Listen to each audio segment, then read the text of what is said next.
ফুলায় তাহেন করে হ্যাঁ ইলেকশন দেন দেশটা তো 18 কোটি মানুষের তারাই তো মালিক মালিককে জিজ্ঞাসা আপনি তো পারতেছেন না চালাইতে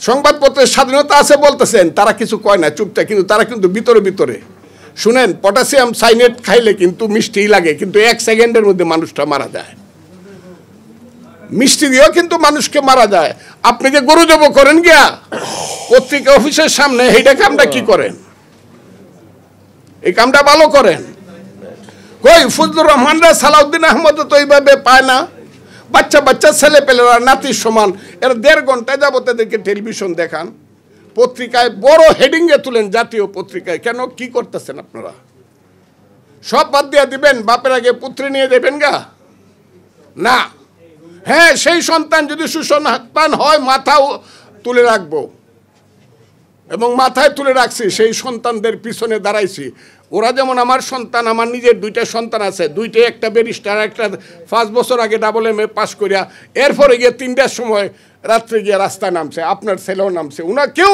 রাখতে পারি না আমরা সন্তানদেরকে ঘরে রাখতে সবাই নামছি আমরা কি নাকি শুধু তারা নামছে আমরা সব না আমার 2টা ছেলে গেছে রাত্রে ঘুমাইতে পারি না 5 দিন বাসায় আসে না ছেলের এই জায়গায় তোমরা তো ছাত্র না তোমরা তো ব্যারিস্টার ব্যারিস্টার টেরিস্টার বুঝি না হাসিনারে পতন না করে আইতাম না মরলে মরবো নাকি আপনাদের ছেলে পেলেরা এরকম গেছে না আমরা সবাই মিললে হাসিনারে তাড়াইছে ওই যে আমি বলছি হাসিনা যাক আজরাইল আসুক আমার আপত্তি নাই এখন যে জায়গাটা হইতেছে সেই জায়গাটায় কেন বলা হবে ছেলেরাই বা কেন বলবে তারাই বা কেন সমর্থন করবে যে মুক্তিযুদ্ধ যারা করছিলাম মুসলমান তারা আল্লাহর কাছে মাপ চাও কথাটা আমি হাসা কইছি না মিশা কইছি এই কথাটা কেন বলবেন কে বলতেছে ইসলামী ছাত্র শিবির তাদের নেতা আবার শিবিরের নেতা সমর্থন করতেছে আর শিবির এমন একটা দল যেটা জামাতের সঙ্গে একদম যুক্ত জামাত নিঃশ্বাস না ফেললে শিবির নিঃশ্বাস ফেলতে পারে না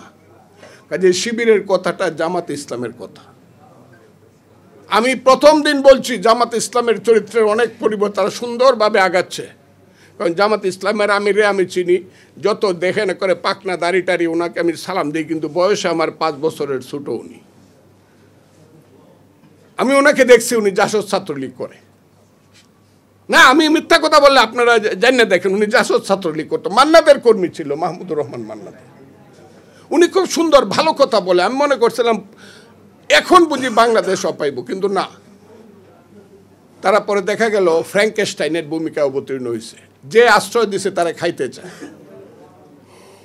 কথাটা খুব ঠিক 18 সনে যদি বিএনপি যদি ধানের শীষ মার্কাটা কার বলেন আপনারা বিএনপির তাদের পাল্লা মার্কা ছিল না বিএনপির মার্কা দিয়ে তারা ইলেকশন করছে বিএনপির আস্তিনের নিচে তারা আশ্রয় নিয়ে পলিটিক্সটা করছে 18 বছর 20 বছর এখন যেন মনে হয় নৌকার ধানের শীষ 2 সাপের 1 বিষ নাকি এটা কারা ছড়ায় ইউটিউবগুলা কার 50,000 ইউটিউব আছে জামাত এবং শিবিরের তারা এগুলো দখল করছে ব্যাংক তারা দখল করছে হসপিটাল তারা দখল করছে প্রতিষ্ঠান তারা দখল করছে এটা আমি খারাপ মনে করি না বিশ্ববিদ্যালয় তারা দখল করে ফেলছে ভাইস চ্যান্সেলর সব আমি আমার জেলা দিয়ে বলি আমার জেলায় একটা সিট যদি পায় জামাত আমি মনে করবো আমার পুনর্জন্ম নিতে হবে আমি চ্যালেঞ্জ করলাম আমার কিশোরগঞ্জ জেলার জামাত 10% ভোট পায় দেখাক সুহেল আছে এখানে কিশোরগঞ্জ 10% ভোট পাক কিন্তু এখন আমার জেলা জামাতের কথা ছাড়া চলে না প্রশাসন এগুলো আমরা অপমান বোধ করি না যারা তারা আশ্রয় দিল বাঁচাইলো তাদেরকে এখন খাইতে চান এখন আবার মনে করেন বিএনপি দরকার নাই আমরা ইলেকশন করে আমরা পাস করে ফেলবো বিএনপিকে ভুলে গেছেন যে বিএনপি আপনাকে সমস্ত জায়গাতে আশ্রয় দিছে দেশনেত্রী বেগম খালেদা জিয়ার 2টা স্টেটমেন্ট যদি মনে না রাখেন 8 সনের পরে ভুল করবেন জামাতের পক্ষ হইয়া 2টা স্টেটমেন্ট করছিল আপনারা পড়েন সেই 2টা স্টেটমেন্ট একটা 12 সনে একটা 13 সনে তখন উনি বিরোধী দলের নেত্রী ছিলেন আপনাদেরকে আশ্রয় দেয় নাই দেশনেত্রী বেগম খালেদা জিয়ার মতো মানুষ পাইবেন এখন আপনি বলে ফেলবেন 2 সাপের 1 বিষ নৌকার ধানের শীষ কেন আমরা একসাথে চললে কি হইতো আপনারা ভালো হন মুক্তিযুদ্ধকে স্বীকার করেন আমরা মুক্তিযুদ্ধকে স্বীকার করব আপনি ইসলামকে বলেন আমিও ইসলাম স্বীকার করি ইসলামী শাসন চান, আমিও চাই, তবে ভোট করে আসেন। কি কথাটা আপনারা মানেন কি না? ওনারা যদি শরিয়া আইন করতে চায় আমার কোনো আপত্তি নাই। ওই যে মামুনুল হক সাহেবরা বড় বড় খুব কঠিন বক্তৃতা করে, অনেক কঠিন, এগুলো ভালো লাগে না এই দেশে। এটা মুক্তিযুদ্ধের দেশ, করুক। তারা যদি ইসলাম কায়েম করতে চায় কিভাবে করবে? লাঠি দিয়া নাকি ভোট দিয়া? বলেন আপনারা। তাহলে তারা যদি ভোট পায় আমরা তাদেরকে সেলিউট দিব, আপনারা ইসলাম কায়েম করেন, কিন্তু ভোটটা ঠিকভাবে করেন। অনার্থক দেশে গন্ডগোল। আমাদের নেত্রী বলছে, আমাদের নেতা বলছে পরশুদিন, জনাব তারেক রহমান, সব কিছুর সমাধান, ওই যে সংস্কারের সমাধানও ভোট, তাড়াতাড়ি ভোট দেন, বলছে কি না কথাটা? ভোট দেন, আগে নির্দিষ্ট হোক, নির্ধারিত হোক এই দেশে কে মেজরিটি। আপনারা আবার করেন না, বঙ্গবন্ধুর কথা বললেই কোন ফজলুর রহমান আওয়ামী লীগ করে। আরে আওয়ামী লীগ করবো কি? আমি তো 18 বছর যাবৎ বিএনপি করি।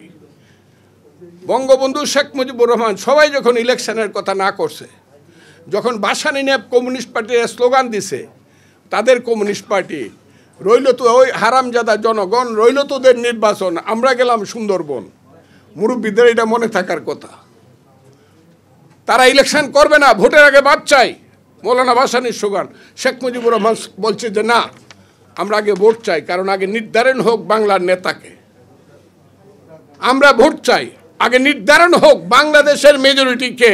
এইটা কি দেশনেত্রী বেগম খালেদা জিয়া, তারেক রহমান, বিএনপি, নাকি জামাতে ইসলাম বা অন্য কেউ? এইটা আগে নির্ধারিত হোক কারা মেজরিটি।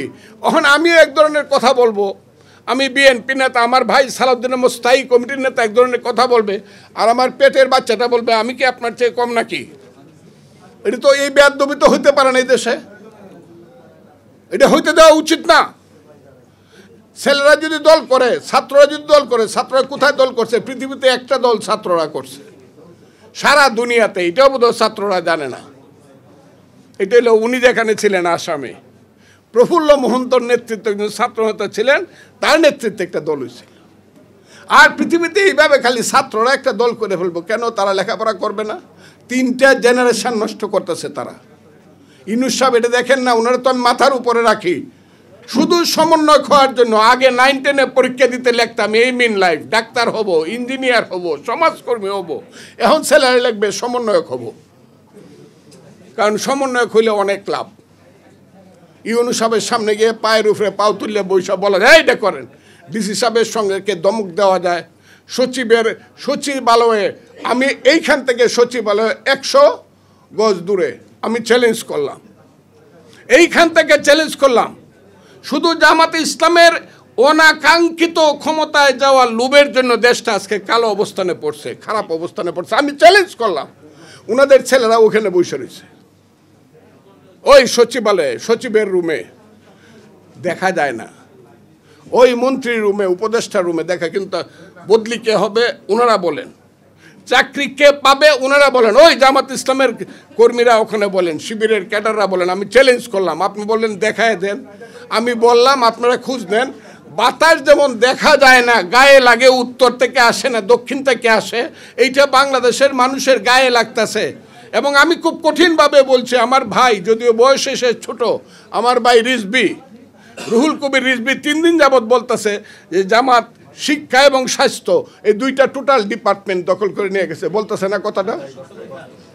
কেন? আপনি ছাত্র, আপনি জামাত, আপনি তো এই সরকারের অংশ না, আপনার ছেলেরা কেন সরকার চালাইতেছে সচিবালয়ে বৈশা? আমরা কারা? আমরা কিছু করি নাই। আমরা বিএনপি, আমার পজিশন হলো আপনার তুলনায় আমি 80%, আপনি 6%। আমি তো আপনাকে চাই একসাথে বসি, ছেলেরা একসাথে বসুক। নির্বাচনের যে সংস্কার যেটা, এটা দ্রুত করেন। কিভাবে ইলেকশনটা হবে, সুষ্ঠু ইলেকশন কিভাবে হবে? গত 3টা ইলেকশন যে হারামজাদারা করছে, দিনের ভোট চাইতে দিচ্ছে, নিশিরাইতের এমপিদেরকে বাদ দেন, এদেরকে অ্যাবডু করেন, এরা ইলেকশন করতে পারবে না। যত রিটার্নিং অফিসার ছিল 18 সনে 24 সনে, ওইগুলোকে রাখেন, ওরা করতে পারবে না। রিটার্নিং দূরের কথা, আর যাইতেই পারবে না এটার কাছে। যত যদি পারা যায়, ওইটা আমি সবটা বলি না, প্রিসাইডিং অফিসারও যারা ছিল, কোন স্কুলের হেডমাস্টারকে, এদের নামগুলো আপনারাও করেন, নোট করেন, করে সুন্দর একটা ইলেকশনের ব্যবস্থা করেন। সব সবাই মিলে ইলেকশন করি, ছেলেরা দল করবে, তাদেরকে আগেই অভিনন্দন জানালাম, তারা আসুক। তারা যদি বেশি পায় আমরা সেলিউট দেবো, আমাদের সন্তানেরা আমাদের দেশের দায়িত্ব পালন করবে। কিন্তু বিনা কারণে প্রতিদিন ঝগড়া করা, বিবাদ করা, এই করা এই করা, কোনো সংসার তো চলছে না। প্রতিদিন হাজার হাজার মানুষ আইতেছে শাহবাগে, শত শত মানুষ আইতেছে প্রধান উপদেষ্টার অফিসে, আমি এইটা চাই ওইটা চাই, ওইটা, সংসার চলতেছে না। পুলিশ নাই এই দেশে, আইন শৃঙ্খলা নাই এই দেশে। বিপদে পড়লে বুঝবেন কারো কাছে যাওয়ার সুযোগ নাই। যদি এমপি ইলেকশন হয় 300 জায়গাতে 300 পিলার দাঁড়াবে। এমপি কোন দলের আমি জানি না। মানুষ বিপদে পড়লে বলতে পারবে এমপি সাহেব ভাই আমি তো এই বিপদটায় পড়ছি, আমার একটু দেখেন। কথাটা ঠিক আছে না? এখন কার ঐক্য চাই, সুন্দর ঐক্য চাই, পত্র পত্রিকার স্বাধীনতা চাই। বিএনপি ক্ষমতায় গেলেও আমি আমার ভাই সালাউদ্দিন আহমদকে বলবো, আপনার সামনে বা তোমার সামনে আমার এত কথা বলা ঠিক না, তবু আমি বলতে বিএনপি ক্ষমতায় গেলেও পত্রিকার স্বাধীনতা রক্ষা করতে হবে। এটা সিরিয়াস, এটা মানুষকে, কারণ পত্র পত্রিকার স্বাধীনতা হলো মিরর অফ লাইফ, জীবনের আয়না হইলো পত্রিকা। এটা পড়লে পরে আমার মানে মুখটা দেখা যায় আমি কেমন। এটা কোনোভাবেই কালো করে বা মুছে ফেলা যাবে না।